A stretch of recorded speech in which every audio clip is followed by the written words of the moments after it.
The cold hard truth, the Bengals need their fifth straight win if they're going to stay alive in the AFC wildcard chase. Mike Petraglia inside a frigid Acrisure Stadium here in downtown Pittsburgh. The Bengals trying to go over 500 for the first time this season. Of course, they've won 4 straight. They are at 8-8 on the season. They're going up against the 10-6 Pittsburgh Steelers. Bengals looking to avenge that 44-38 loss at Paycor Stadium back on December 1st. You remember that game? The Bengals allowed Russell Wilson to throw for 412 yards and 3 touchdowns. He did a lot of damage, not only downfield to George Pickens, but in the check-down game. And defensive coordinator Lou Anarumo told us this week that is something the Bengals have to take care of. They cannot allow that many yards on checkdowns this evening against the Pittsburgh Steelers. Wrap up, get your assignment, and bring the ball carrier to the ground. That'll be one of the big keys to look out for tonight here against the Pittsburgh Steelers. In that game on December 1st, the Steelers were able to amass 520 yards total in that game, a 4-quarter game that didn't even go to overtime. So the Bengals, obviously, defense first. That's a big deal. Dominique Davis, nose tackle, has been elevated from the practice squad. He will be eligible to play this evening. Also elevated is Kendrick Pryor, the wide receiver. He is taking the spot of Jermaine Burton. As you know by now, Jermaine Burton, the rookie wide receiver out of Alabama, did not make the trip with the team due to a coach's decision. Obviously, there are reports swirling around Jermaine Burton in terms of the issues he is facing off the football field.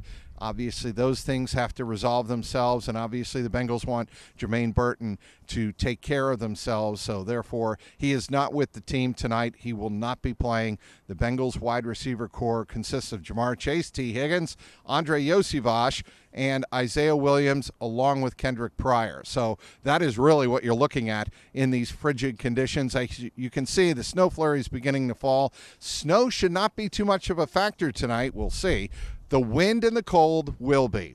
We're expecting game time temperatures of 20 degrees here in downtown Pittsburgh as this stadium sits, of course, on the convergence of the Monongahela and the Allegheny to form the Ohio River. It can be tricky, the wind here inside Acrisure Stadium. Keep that in mind for kicker Cade York, especially if he's kicking into the south end zone. That's notoriously difficult. But back to the wind, we are expecting wind between 10 and 15 miles an hour all night long, making it feel like 9 or 10 degrees above zero. It's going to be cold. It's January 4th, and it's 20 degrees, which isn't too bad. But again, keep an eye on the wind. Of course, the Bengals want to win this game in the cold in Pittsburgh and hope to get some help from the Kansas City Chiefs over the Denver Broncos and the New York Jets and Aaron Rodgers beating the Miami Dolphins on Sunday. If those 3 things happen, a Bengals win, a Chiefs win, and a Jets win, the Bengals